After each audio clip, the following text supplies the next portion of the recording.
안녕하세요. 오늘은 계시록 8장의 말씀을 살펴보도록 하겠습니다. 8장에서의 중요 내용은 7개 인으로 봉해진 책을 예수님께서 하나씩 인을 떼시는데 6장에서는 6개 인을 떼시고 마지막 하나를 남겨두었습니다. 그 남은 하나가 이 8장에서 떨어지는데 이 마지막 인이 떨어지면 또 어떤 일이 벌어질까요? 한 단계 한 단계를 진행하면서 재앙의 디테일이 더 세밀해지고 더 치열해지는 것을 확인할 수 있을 것입니다. 구약에서도 이스라엘이 멸망하는데 하루아침에 다 망하는 것이 아니라 먼저 북이스라엘이 멸망을 하고 한 200년 더 있다가 남유다인 예루살렘이 바벨론의 포로로 잡혀가면서 명맥상의 이스라엘은 종말을 고하게 되었죠. 그러다가 다시 포로 귀환이 이루어지고 또 400년이 지나서 예수님 오신 후에 AD 70년에 로마에 의해서 이스라엘이라는 나라는 지도상에서 사라지게 되는 것입니다. 이처럼 하나님의 나라였던 이스라엘이 멸망하는데도 약 7, 800년의 과정을 통해서 무너져가는 것이었던 것입니다. 그 이전에 아담의 왕국도 마찬가지였습니다. 아담이 에덴 동산에서 추방을 당한 이후 약 1600년이라는 시간이 흐르고 노아의 대홍수 사건으로 그 종말을 고했던 것도 같은 맥락으로 봐야 할 것입니다. 그런 흐름으로 볼 때 오순절 성령 강림 사건 이후에 새롭게 출범한 교회도 기독교 역사 2000년 시간이 진행되는 동안 엄청난 교회사적 대사건들이 많이 있었던 것이었습니다. 그 중에 대표적인 것이 이슬람에게 예루살렘이 또다시 강탈을 당하고 그 예루살렘을 회복하기 위해 수백 년간의 십자군 전쟁을 거치고 급기야 1517년에 종교개혁을 통해 교회 역사는 또 한 번의 대격변을 겪게 되는 것입니다.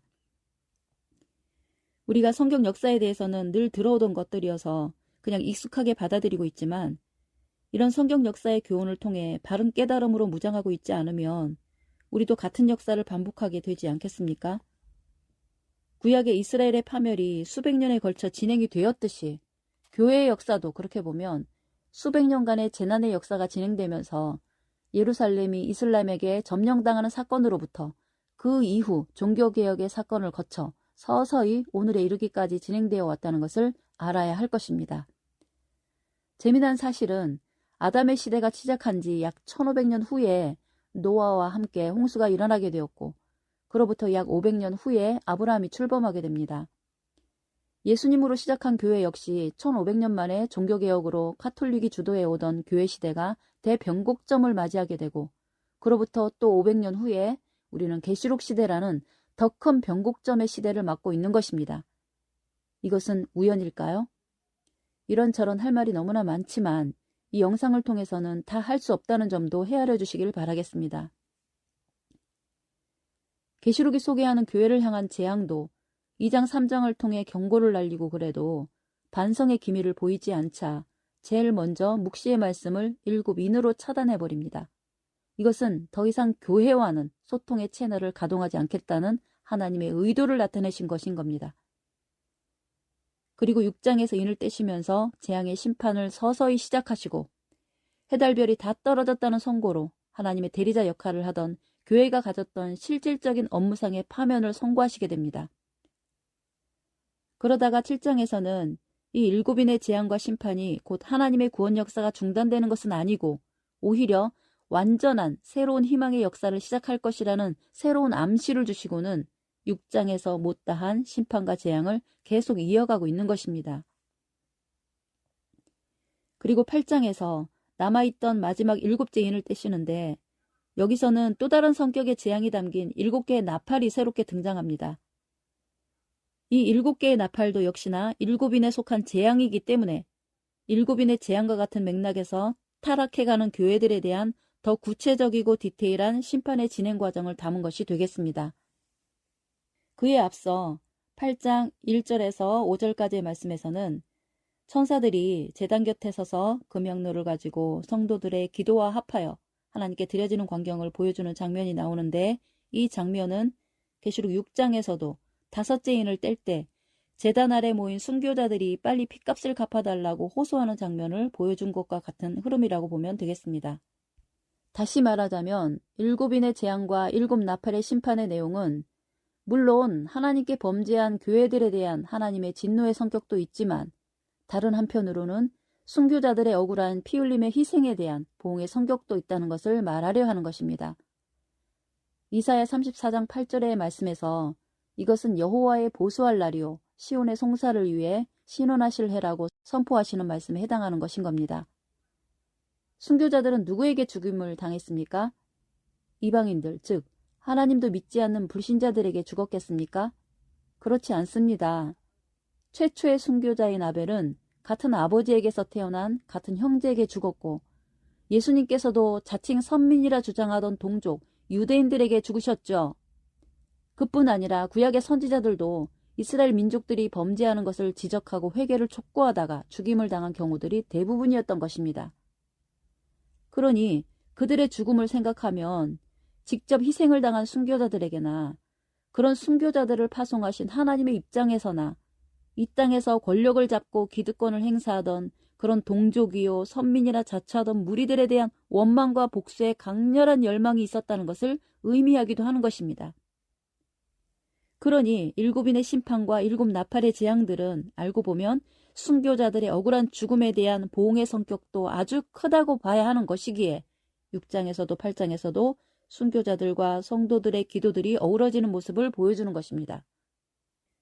여러분들도 올바른 신앙생활을 해보려는데 예기치 않은 어려움과 시련들이 많은 분들도 있으실 겁니다.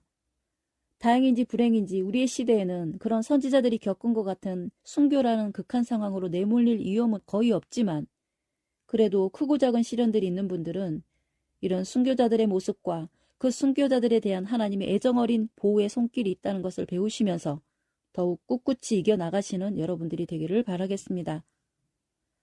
더군다나 이 마지막 시대에는 그 어려움이 이 모양 저 모양으로 더 극심해질 수 있음을 알고 계시록이 요구하는 신앙대로 반드시 이기는 신앙을 살아가시기를 기원하겠습니다. 순교자들은 하나님에게 어떤 의미의 존재들일까요? 그야말로 눈에 넣어도 아프지 않을 자식 같은 존재들 아니겠습니까? 그러니 그 순교자들에 대한 보응은 그 누구보다도 하나님께서 더 강렬한 의지를 가지고 심판하기를 원하신다는 것입니다. 그래서 뭐라고 합니까? 원수 갚는 것은 내게 있으니 하나님께 맡기라고 하시지 않습니까? 그러니 계시록에서 기록하고 있는 이런 재앙들이 사실은 아담 이후에 하나님께 불순종하고 하나님의 심부름을 하는 선지자들을 괴롭힌 족속들에 대한 원한을 쌓고 쌓아 한꺼번에 쏟아내시는 것으로 보아야 한다면 이 재앙의 성격이 또 다른 의미로 다가오는 것을 느끼게 되실 것입니다. 마태복음 21장 33절에 보시면 포도원을 맡긴 주인이 포도원 소출에 대한 세를 거두러 종들을 보냈을 때 그 농부들은 세금을 주기는커녕 그 심부름 온 종들을 아주 죽도록 두들겨 패서 보내버리죠. 그래서 포도원 주인이 화가 나서 아들까지 보내서 소출을 거두려고 하지만 그 농부들은 아들은 상속자니 저 아들만 사라지면 이 포도원은 영영 자기들 것이 될 거라고 생각을 하고는 그 아들을 죽여버리지 않습니까? 그러니 그 포도원 농부들을 어떻게 해야 합니까? 그래도 원수를 사랑하는 마음으로 그들을 품으시고 용서하실까요? 천만의 만만의 말씀이죠. 그런 식으로 원수를 사랑하실 입장이라면 노아의 홍수는 왜 있었고 아수르나 바벨론의 이스라엘이 왜 망하도록 버려두셨겠습니까? 그런 악한 농부들 역시 하나님은 군대를 보내가지고 그 농부들의 씨를 말려버리고 그 포도원은 다 압수해서 다른 농부들에게 맡긴다고 하지 않았습니까? 여기서는 포도원을 새로 맡길 다른 농부라는 말씀에 유의해야 하는 것입니다. 지금까지 소작을 하던 모든 농부는 심판을 받고 기존 농부들이 아닌 전혀 새로운 농부들에게 포도원을 맡기신다는 것입니다. 그것이 촛대를 옮긴다는 의미와 연결되고 새 이름의 역사와 연결되는 개념인 것입니다. 이 이야기를 듣는 오늘의 목사님들은 어떤 느낌으로 이 말씀을 받아야 할까요? 그 옛날 예수님의 말씀을 듣던 서기관과 바리새인들은 이 비유의 말씀이 자기들에게 하는 말인 줄 알고 더 분개했었는데 말이죠. 오늘날의 목사님들은 이 농부들이 단지 예수님 때의 서기관이나 바리새인들에게만 해당되는 말씀으로 생각하고 자기들과는 아무런 상관이 없는 말씀이라고 신나게 설교를 하고 있겠죠. 하나님께서도 그동안 진노를 많이도 참아오셨던 겁니다. 그것을 이제 이 계시록 시대에 일곱인의 재앙으로, 일곱 나팔의 심판으로, 일곱 대접의 재난으로 마구 쏟아 부으시는 것입니다. 그러니 아담 이후 6천년 쌓인 진노를 쏟으시니 그 진노가 얼마나 엄청나겠습니까? 그런데 그보다 더 무서운 말씀은 그 진노의 대상이 저 이방의 불신자들이 아니라 하나님의 택함을 받았다 하고 하나님의 선민이라고 자처하는 그런 영적 이스라엘이라고 자부하는 교회들에게 내리는 재앙이고 심판이라는 사실이 더 무섭게 다가오는 것입니다. 그런데도 오늘날의 교회 목사님들은 계시록 강의를 하면서 이런 재앙들은 전혀 자기 자신들과는 상관이 없는 것처럼 가르치고 있으니 이 얼마나 하나님을 약올리는 행위가 되겠냐는 것입니다. 스스로 진노를 촉발시키는 짓들을 하고 있는 것인 거죠. 그 다음 내용으로 들어가 보면 계시록 8장 5절부터는 7 나팔의 재앙이 본격적으로 시작되는 것을 볼 수 있는데 이것들의 의미를 손쉽게 이해하는 방법이 있는데 그것을 소개해드리면 그것은 계시록 8장의 말씀을 에스겔 47장의 말씀과 비교 대조해보면서 공부하시면 더 분명하게 이해할 수가 있는 것입니다. 여러분들도 지금 이 계시록 8장을 공부하기 전에 에스겔 47장을 먼저 천천히 읽어보기를 권해드리겠습니다. 계시록 8장과 에스겔 47장의 내용은 미술에서 데칼코마니라고 아시죠? 마치 데칼코마니처럼 같은 내용을 다른 접힌 종이에 갖다 찍은 것처럼 역으로 대칭이 되는 구성으로 이루어져 있는 것입니다. 계시록 8장은 세상의 바다와 강물들이 점점 핏빛으로 변하면서 썩은 물이 되어가고 거기에 사는 모든 생명 가진 피조물들이 죽어가는 모습으로 진행이 됩니다. 그리고 그 바다에 떠있는 배들도 점점 파괴되고 해달별들도 점점 빛을 잃어가는 심판의 내용으로 기록되어 있지요. 반면에 그것과는 정반대 방향으로 에스겔 47장은 성전에서 흘러나오는 생명수가 점점 그 양이 늘어나면서 물이 발목에 오르고 무릎에 오르고 허리로 올라오고 나중에는 큰 강물이 되어 이미 죽은 바다였던 사해바다로 흘러 들어가게 된다는 것입니다. 그러자 그 물길이 미치는 모든 곳들이 서서히 회복이 되면서 거기에 죽어있던 생물들이 다시금 살아나게 되죠. 그러자 다 떠나갔던 어부들이 다시 배를 띄워 고기잡이로 돌아오면서 다시금 활기 넘치고 생동감 넘치는 낙원으로 변해간다는 흐름으로 기록이 되어 있는 것입니다. 이런 내용들은 이사야 35장 같은 곳에서는 다른 성격의 표현으로 기록하고 있는데 황량한 사막이었던 곳이 생명수가 넘치는 동산이 되고 푸르른 생명들이 넘실거리는 생명의 낙원동산으로 변해간다는 표현들과 사실상의 내용은 동일한 내용인 것입니다. 이쯤 되면 왜 데칼코만이라고 표현을 했는지 이해가 되시나요? 이런 그림을 염두에 두고 비교해보면 재미난 장면이 몇 군데 있는데 계시록 6장과 7장의 대비 관계가 그렇고 계시록 13장과 14장의 대비 관계가 그렇고 또 계시록 18장과 19장의 대비 관계가 그런 구도로 그려져 있는 것입니다. 계시록 6장에서 7인을 떼면서 재난과 심판의 역사가 진행되는 와중에 계시록 7장에서는 정반대의 희망의 메시지를 던지는 모습이 기막히게 서로 대비되고 있는 것을 보지 않았습니까? 이런 대비 관계는 계시록 13장과 14장에서도 나타나는데 계시록 13장에서는 무시무시한 7머리 10뿔 짐승이 하나님의 성전에 들어와 42달 동안 666의 짐승의 수로 하나님의 성전을 완전히 짓밟는 모습으로 나타나고 14장에서는 정반대의 장면, 곧 시온산의 어린 양과 함께 14만 4천이 모여서 새 노래로 하나님께 영광 돌리는 모습을 소개하고 있으니 이 모습 또한 서로 데칼코마니를 이루고 있는 모습인 것입니다. 그런 장면이 또 있는데 계시록 18장과 19장의 내용이 그것인 겁니다. 계시록 18장에서는 7머리 10뿔 짐승을 타고 있는 음녀가 바벨론이라는 정체를 드러내면서 무시무시한 심판을 받는 모습을 소개하고 있고 19장에서는 또 그 반대로 어린 양 혼인잔치를 위한 준비를 다 끝내고 혼인잔치를 벌이려는 모습을 소개하고 있는 것인 겁니다. 아직 공부하지 않은 부분이기 때문에 이해하는 데 어려움은 있으시겠지만 미리 한번 듣고 읽어두시면 그 내용을 다시 접할 때 더 깊은 이해를 할 수 있는 바탕이 될 것입니다. 그러니 계시록은 한편으로는 타락한 교회들을 향한 무시무시한 심판의 재앙을 집행하시고 또 다른 한편으로는 그 황폐해진 광야 같은 허허 벌판에 새로운 구원의 역사가 펼쳐질 것을 소개하는 것입니다. 그러면 이 계시록을 배우는 사람은 무엇을 준비를 해야 할까요? 그것은 지금 이 현실 속에서 펼쳐지고 있는 일들이 계시록 역사의 어느 부분에 해당하는지를 분별하고 자기가 처해 있는 위치가 어떤 처지에 놓여 있는지를 알아야 하겠죠. 나의 현 위치가 내가 인내하며 하나님의 부르심을 기다려야 할 곳인지 아니면 목숨을 걸고 탈출해야 하는 곳인지를 분별을 해서 실질적인 행동으로 재림 역사를 맞을 준비를 해야 하는 것입니다. 계시록의 공부는 그저 지적 호기심을 채우고자 접하는 게 아닙니다. 특히나 목사님들은 자기 목회에 써먹을 거리가 없을까 하고 유튜브 여기저기를 기웃거리고 있겠죠. 여러분들은 과연 예수님 시대를 함께 살았다면 자기들의 주어진 기득권들을 내려놓고 현실적인 수많은 시련을 감수하고 예수님을 따르는 무리에 속했을까요? 아니면 안락한 현실에 젖어 서기관과 바리새인들의 가르침 속에서 편안한 일상을 살았을까요? 아니면 여러분들이 노아의 시대를 살았다면 노아의 외침을 받아들이고 방주를 탔을까요? 아니면 무시하고 거부하다가 홍수에 빠져 죽었을까요? 두 사람이 밭에 있음에 하나는 데려감을 당하고 하나는 버려둠을 당한다 하고 두 사람이 매를 갈다가도 하나는 데려감을 당하고 하나는 버려둠을 당한다 했습니다. 과연 어디서 어디로 데려감을 당해야 할까요? 저 공중의 휴거를 말하는 걸까요? 여러분들 계시록을 아무리 뒤져보세요. 이 땅의 의로운 성도들이 구름 속으로 끌려 들림 받는다는 기록이 있는지를요.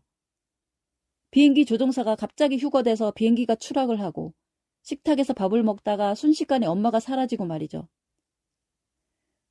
데살로니가전서 4장 14절에 나오는 그런 공중 휴가 같은 말씀도 성경을 문자적으로 곡해를 하고 있는 것인 겁니다. 자, 분위기를 조금 바꾸겠습니다. 계시록 8장 내용도 일일이 세세하게 다 설명할 수는 없지만 계시록 8장의 재난에서 가장 중요하게 이해를 해야 하는 핵심 개념이 하나가 있다면 그것은 하늘에서 떨어진 쑥이라는 이름의 별인데 그 쑥이라는 별에서는 쑥물을 흘려낸다는 것입니다. 그런데 그 쑥물은 요즘 사람들 좋아하는 건강식으로 먹을 수 있는 것이 아니라 그 쑥물을 먹는 자는 다 죽는다는 것입니다. 여러분들 쑥물을 먹는다고 사람이 죽습니까? 쑥으로 떡도 만들어 먹고 즙을 짜서 마시기도 하는데 웬 말입니까? 예수님의 말씀과 비교를 해보시면 그 뜻이 분명해지는데 계시록 4장에서도 수정같이 맑은 유리바다라는 말이 있고 요한복음 4장 13절과 14절의 말씀에서 수가성에서 만난 사마리아 여인에게 말씀하시지 않습니까? 네가 주는 물은 먹고 또 목마른 물이지만 예수님께서 주시는 물은 먹고 다시 목마르지 않은 생명수라고 하지 않습니까? 모세가 애굽의 강물을 핏물로 만들었다는 의미나 쑥물을 마시는 사람들이 죽게 된다는 말씀이나 다 같은 맥락이고 그런 의미는 비진리의 말씀을 받고 먹으면 그 영이 죽는다는 의미가 되겠죠. 그야말로 서기관과 바리새인들의 가르침은 먹으면 먹을수록 더 하나님과 더 멀어지고 천국과도 더 멀어지다가 결국은 지옥에 떨어지게 하는 것이 이 쑥물이라는 것입니다. 신앙적으로 물을 마신다는 것은 큰 행위가 아닐 수 없습니다. 어떤 물을 마시며 사느냐, 어떤 설교를 들으며 사느냐, 이 교회 저 교회, 이 유튜브 저 유튜브 생각 없이 기분 내키는 대로 들을 수도 있죠.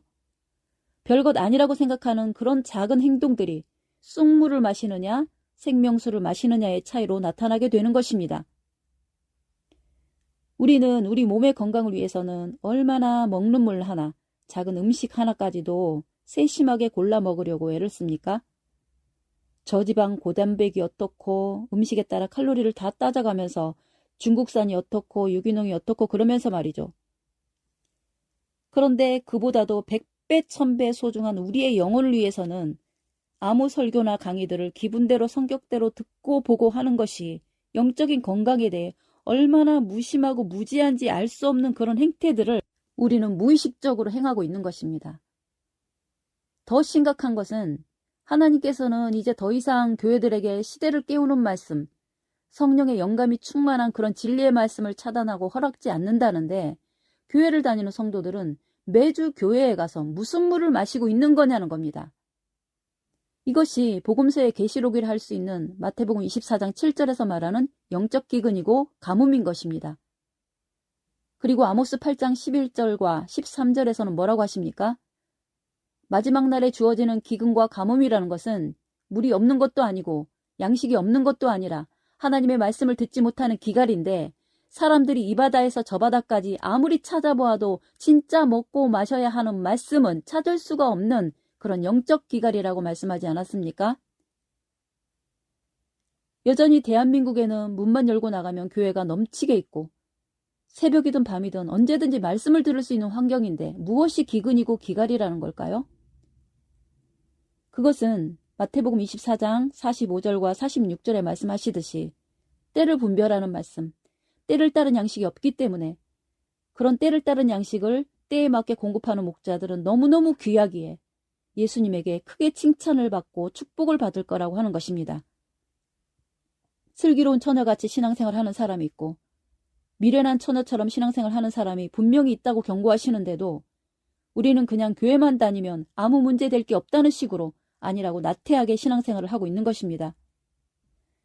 청기는 구별하면서도 시대적인 징조를 구별하지 못하는 신앙은 역시나 이방인이나 불신자와 다름없는, 아니 이방인들보다도 더 처참한 심판을 받게 될 것이라고 계시록 전체는 그렇게 강조를 하고 있는 것입니다. 강물이, 바닷물이 다 핏빛으로 변하고 모두가 쑥물로 변한다고 하고 바다에 떠있는 배들이 다 깨어진다고 예언을 하는데도 자기 교회는 괜찮다는 그런 강심장은 어디서 나오는 것일까요? 화인 맞은 양심이 아니고는 어찌 이럴 수 있을까요? 예수님을 향하여 목청 높여 십자가에 못 박아 죽여라고 외치는 그런 사람들과 무엇이 다릅니까? 알든가 모르든가 하나님의 심판과 재앙은 뚜벅뚜벅 진행이 되어 가는 것입니다.